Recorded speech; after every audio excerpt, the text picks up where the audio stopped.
தானமும் தவறாகி விடுமா? அப்படி என்ன நான் தவறாக அர்த்தம் செய்து விட்டேன்?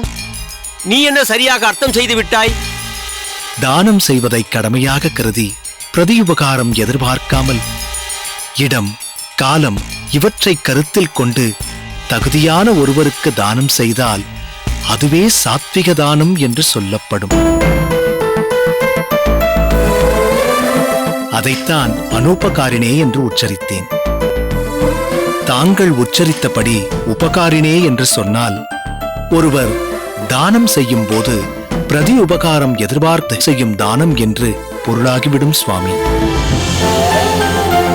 அப்படி செய்தால் அது சாத்வீக தானமாக இருக்காது. மேலும் தாங்கள் உச்சரித்த வாக்கியத்தின்படி உள்ள கருத்தைத்தான் பகவான் அடுத்த ஸ்லோகத்தில் ராஜச தானமாக தெரிவிக்கிறார். நீ சொல்வதை என்னால் ஏற்றுக்கொள்ளவே முடியாது. உபகாரினே என்று நான் உச்சரித்ததுதான் சரி. ஏற்க மறுத்தால் இங்கிருந்து உடனே சென்று விடு. இல்லை, நீர் சொல்வதுதான் தவறு.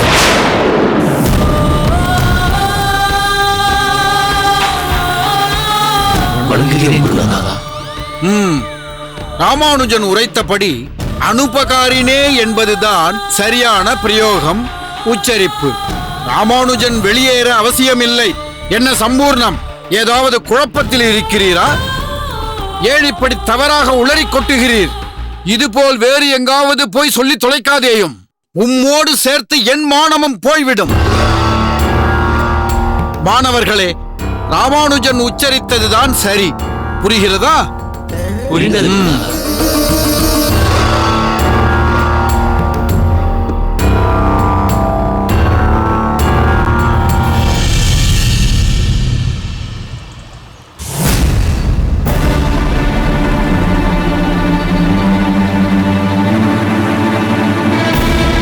என்ன ஓய் சுதர்சனம், பார்த்தும் பார்க்காதது போல் போகிறீர்? இல்லை, ஒரு கல்யாணத்திற்கு தளிகை செய்வதற்காக சென்று கொண்டிருக்கிறேன். வழியில் பேசிக் கொண்டிருக்க வேண்டாமே என்றுதான். அது சரி. ஆமாம், வேர்க்க விறுவிறுக்க எந்த கல்யாணத்திற்கு சென்று கொண்டிருக்கிறீர்? போகும்போது எங்கு போகிறாய் என்று கேட்டால் அந்த காரியம் விளங்காது என்று சொல்வார்கள். என்ன ஓய், எல்லாம் எதிர்மறையாகவே சொல்லிக் கொண்டிருக்கிறீர்? என்ன செய்வது, என் வாழ்க்கையில் நடப்பது எல்லாமே எதிர்மறையாகத்தானே இருக்கிறது. அப்படி என்ன விரக்தி வந்து விட்டது உமக்கு? உம்மை பார்த்தே பல காலங்களாகிவிட்டது. கல்யாண வைபவங்களில் இப்போதெல்லாம் நீர் தென்படுவதே இல்லையே. என்ன, எந்த பணியும் செய்யாமல் ஓய்வெடுத்து விட்டீரா? ஓய்வெடுக்கும் நிலையில் நான் இல்லை. அதே சமயம் சமீப காலத்தில் நடந்த சில சம்பவங்கள் என் மனதை மிகவும் பாதித்து விட்டது. மனம் எதிலும் லயிக்கவில்லை. அதனால்தான் எல்லாவற்றிலும் இருந்து ஒதுங்கி இருந்து விட்டேன். எத்தனை நாள் தான் அகத்திலேயே இருப்பது? அதனால் தான் பணிக்கு புறப்பட்டு விட்டேன். சரி, நேரமாகிறது.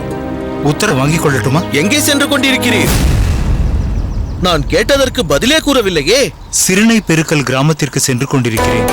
அங்கு இன்று ஒரு திருமணம் நடக்க இருக்கிறது. வெகு நாட்களுக்கு பிறகு என் பணியை துவங்கிவிட்டேன். நேரமாகிறது, கிளம்புகிறேன். சற்று இரும் ஓய். சிறுனை பெருக்கல் கிராமமா? யார்? ஏன் அப்படி சொல்கிறாய்? நானும் அங்கிருந்துதான் வருகிறேன். கல்யாணத்தை நடத்தி வைக்க பிரகஸ்பதியாக சென்றவன் அகத்திற்கு திரும்பிக் கொண்டிருக்கிறேன். ஏன்?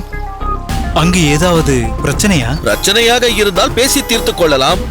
ஒரேடியாக போய்விட்டானே, என்ன செய்வது? சற்று புரியும்படியாக சொல்லுங்களேன். வெகு நாட்களுக்கு பிறகு கிளம்பிய அடியேன் இன்றும் நிராசையுடன் திரும்ப வேண்டுமா? என்னவென்று சொல்வது சுதர்சனா? கல்யாணம் நின்று விட்டது. மணமகன் இறந்தே விட்டான். என்ன சொல்கிறீர்கள்? என்ன நடந்தது? மரணம் என்பது யாருக்கு, எப்பொழுது, எப்படி சம்பவிக்கும் என்பதை யாராலும் சொல்ல முடியாது. நீராடுவதற்காக குளத்திற்கு சென்றவன் அதில் மூழ்கி மாண்டே விட்டான். இதில் வேறொரு விசித்திரமும் இருக்கிறது. பெண்ணின் ஜாதகத்தில் ஏதோ தோஷம் இருந்திருக்கிறது. அதை ஜோசியர் வலியுறுத்தி சொல்லவில்லையா, அல்லது இரு அகத்துக்காரர்களும் பெரிதாக எடுத்துக்கொள்ளவில்லையா என்று தெரியவில்லை. அந்த தோஷம்தான் காவு வாங்கி விட்டது என்று பரவலாக பேசிக் கொள்கிறார்கள். ஜாதகத்தை மீறி செயல்பட்டதால் ஏற்பட்ட வினை என்றும் சொல்லலாம். அப்படி என்னதான் ஜாதகத்தில் தோஷம்? தோஷம் பெண்ணின் ஜாதகத்தில், ஆனால் பலி வாங்கியது பிள்ளையை. என்ன ஓய், இதற்கே இப்படி அதிர்ச்சியாகிவிட்டால் மேற்கொண்டு சொல்கிறேன் கேளும். பெண்ணின் தந்தையிடம் விசாரித்ததில் அவர் சொல்கிறார், ஒரு பெண் ருது ஆனதுமே அவள் தந்தை அவளுக்கு ஒரு தக்க வரனை பார்த்து கன்னிகாதானம் செய்ய தவறினால் அவன் பாவியாகிறான். அந்த பாவம் பல ஜென்மங்கள் அவனை தொடரும். அந்த பாவம் என்னை ஆட்கொள்ள வேண்டாம் என்பதற்காகத்தான் என் கடமையை நான் பூர்த்தி செய்தேன் என்றார். அதற்கு மற்றொருவர் கருத்து தெரிவித்தார், அட பாவி மனிதா, உன்னுடைய கடமைக்காக உன்னை பாவம் பிடித்துக் கொள்ளக் கூடாது என்பதற்காக வேறு ஒருவருடைய உயிரை பறித்து விட்டாயே, அது இதைவிட கொடிய பாவம் இல்லையா? எப்படியும் அந்த பாவ முட்டையை நீதானே சுமக்க வேண்டும். இதற்கு பதில் நீ உன் உயிரை மாய்த்துக் கொண்டிருக்கலாமே என்றார். இதனால் அடுத்தவரை கொன்ற பாவத்தில் இருந்தும் கன்னிகாதானம் செய்ய முடியாத நிலையில் இருந்தும் நீ தப்பித்திருக்கலாமே என்றார். சரி சரி, இதை நினைத்து நீர் வருந்த வேண்டாம். அவரவர் விதி அவரவருக்கு. சிறுநை பெர்களுக்கு சென்று இனி எந்த பலனும் இல்லை. நீர் அகத்தை நோக்கி செல்லும். வேறு ஏதாவது வாய்ப்பு வந்தால் உமக்கு தெரிவிக்கிறேன். முதல் நாளே உமக்கு இப்படி ஆகிவிட்டதே, எல்லாமே விதிதான். இந்த புடைப்புடைக்கும் வெயிலில் இங்கிருந்து 3 கல் நடக்க வேண்டும். சரி, நான் வருகிறேன். உன்னுடைய கடமைக்காக உன்னை பாவம் பிடித்துக் கொள்ளக் கூடாது என்பதற்காக வேறு ஒருவருடைய உயிரை பறித்து விட்டாயே, இதற்கு பதில் நீ உன் உயிரை மாய்த்துக் கொண்டிருக்கலாமே என்றார்.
மத்த நன்னரு மலர் முறுக்க மலர் கொண்டு முப்போதும் முன்னடி வணங்கி தத்துவமிலி என்று நெஞ்செறிந்து வாசகத் தழித்துன்னை வைதிடாமே கொத்தலர் பூங்கனை தொடுத்துக் கொண்டு கோவிந்தன் என்பதோர் பேரெழுதி வித்தகன் வெங்கடவாணன் என்றும் விளக்கினில் புகவென்னை விதிக்கிற்றியே.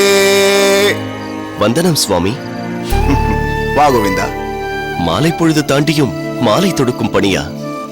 தங்களின் இக்காரியம் சற்று வினோதமாய் இருக்கிறதே.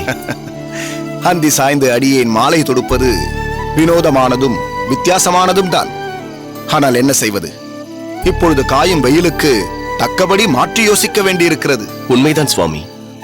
இந்த காஞ்சியில் மிஞ்சும் உஷ்ணத்தில் மானிடர்களே வாடிடும் பொழுது மலர்களை பற்றி கேட்பானேன். அதனால் தான் கோவிந்தா, வெயில் தாழ்ந்த பின்பு பிரத்யேகமாக இந்த மாலையை இந்நேரத்தில் தொடுக்க துவங்கினேன். பூர்ணமாக முடிந்த பின்பு ஈரத்துணியில் பாதுகாப்பாய் வைத்து நாளை விடியற் பொழுதில் இம்மாலையை வரதனுக்கு சாற்றிட விருப்பம் கொண்டுள்ளேன். நல்ல ஏற்பாடுதான். இம்மாலை குளிர்ந்திருப்பது போல் வரதனும் குளிர்முகம் காட்டி பொலிவான் அல்லவா? அழகாய் சொன்னாய் கோவிந்தா. சரி, பாடசாலை விஷயங்கள் எல்லாம் எப்படி போய்க் கொண்டிருக்கிறது? ஓ, அதை கேட்கிறீர்களா? பாடசாலை மிகவும் காரசாரமாக போய்க் கொண்டிருக்கிறது. காரசாரமாகவா? என்னப்பா நீ பாடசாலை நிகழ்வுகளை ஏதோ போர்க்கள வர்ணனை போல் வர்ணித்துக் கொண்டிருக்கிறாய். என்ன செய்வது சுவாமி? நடப்பதை அப்படித்தானே சொல்ல வேண்டும். நீ என்ன சொல்கிறாய்? பாடசாலையில் தினமும் ஏதாவது ஒரு வகையில் நடக்கும் விவாதத்தை பற்றி தான் குறிப்பிடுகிறேன். ஓஹோ, அதை சொல்கிறாயா? நீங்கள் இப்போது படிப்பது வேதாந்த விஷயங்கள், அதாவது வேதத்தின் முடிவான கருத்துக்கள். அப்படி இருக்கும் பொழுது மாணவர்களுக்குள் எழும் விவாதம் காரசாரமாக இருப்பதில் ஆச்சரியம் ஒன்றுமில்லை கோவிந்தா. மாணவர்களுக்குள் எழுந்தால் ஆச்சரியமில்லை. ஆனால் ஆசானுக்கும் மாணவனுக்கும் நிகழ்ந்தால்? நீ என்ன சொல்கிறாய்? சம்பூர்ணம் என்று ஒரு ஆசான் இருக்கிறாரே. ஆமாம், நம் ராமானுஜன். ஏன், நீ கூட பாடசாலையில் சேர்வதற்கு உறுதுணையாக இருந்தவர். அவரோடு யார் விவாதத்தில் ஈடுபட்டார்கள்? வேறு யாரும் அல்ல, சாட்சாத் ராமானுஜர் அண்ணாதான். காரணமில்லாமல் வாதிட மாட்டானே. ஆம் சுவாமி, ராமானுஜர் அண்ணா அவருக்கு பதிலாக சம்பூர்ண சுவாமியை பாடமெடுக்க சொல்லியிருக்கிறார். உபனிஷத் பாடத்தின் நடுவே பகவத்கீதையின் சில வாக்கியங்களை மேற்கோள் காட்டி அவர் பாடமெடுத்தார். அதில்தான் வாதம் மோதலாய் போய்விட்டது. நீ சொல்ல சொல்ல என் ஆவல் அதிகரிக்கிறது. இன்னும் சற்று விவரமாய் சொல்லேன். அதாவது தானத்தின் சிறப்பையும் அதன் வகைகளையும் எடுத்துக் கூறும் கீதையின் 17வது அத்தியாயம் 20வது ஸ்லோகத்தை ஆசான் சம்பூர்ணம் விளக்கினார். ஆனால் அந்த ஸ்லோகத்தில் தாத்தவ்யம் இது யத்தானாம் தீயத்தே உபகாரினே என்று தவறாக உச்சரித்ததாக ராமானுஜர் அண்ணா சுட்டிக்காட்டினார். தீயத்தே அனுபகாரினே என்பதுதான் சரியான பதம் என்று அவரை திருத்தினார். தவறாக உச்சரிப்பதால் பொருளும் மாறிவிடுகிறது என்று அவரை சுட்டிக்காட்டினார். அதில் தவறேதும் இல்லையே. ஓர் சிறந்த ஆசான் தவறை ஏற்று ராமானுஜனை பாராட்டத்தானே வேண்டும். ஆனால் உபத்தியாயர் சம்பூர்ணம் அதை ஒப்புக்கொள்ளவில்லை. தான் உச்சரித்ததே சரி என்று வாதிட்டார். உபாத்தியாயரின் விவாதம் அர்த்தமற்றது. சரியான பதத்தை தெரிவித்த ராமானுஜனின் செய்கையே சரி. அது உபகாரினே அல்ல, அனுபகாரினேதான். இல்லை சுவாமி, அடியேன் தவறு செய்து விட்டேன்.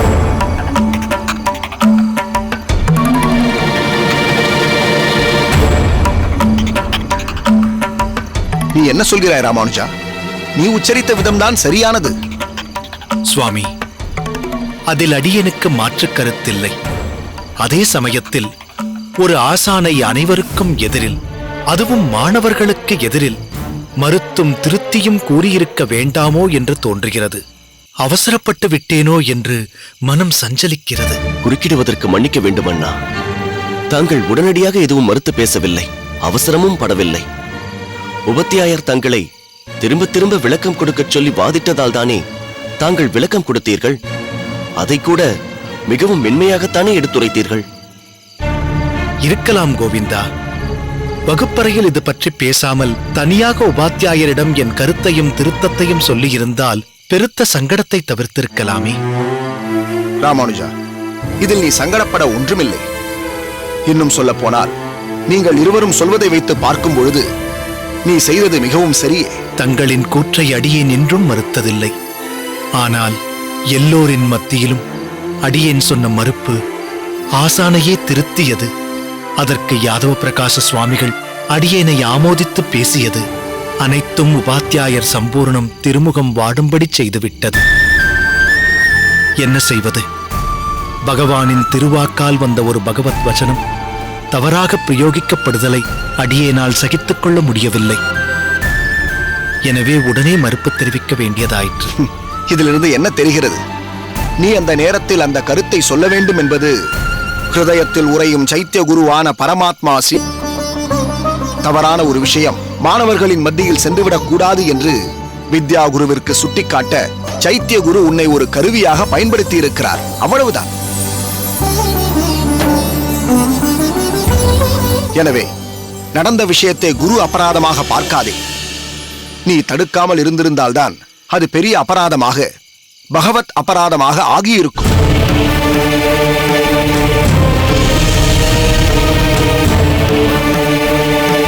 இதை எங்கிருந்து பறித்து வந்தாய்? மரம் அருகில்தானே இருக்கிறது. ஊருக்குச் செல்வதற்கு முன்பாக இன்னும் கொஞ்சம் பறித்துக் கொண்டு வருகிறாய். ராகவா லாரன்ஸ் ராஜ்கிரனுடன் இணைந்து நடிக்கும் படம் நாகா.